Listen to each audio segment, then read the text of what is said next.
5 things to do then instead of letting it overwhelm you. So, first thing I would say is focusing in on what you can control. That's about knowing what's going on in your own business. It's about making your business as good as it can be, as opposed to spending that time getting distracted or demotivated by external factors.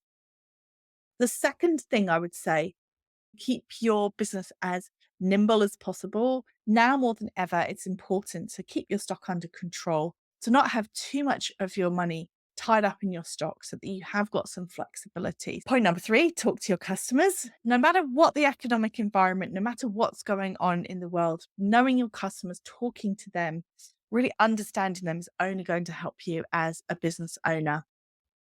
Number 4, make sure you are taking action.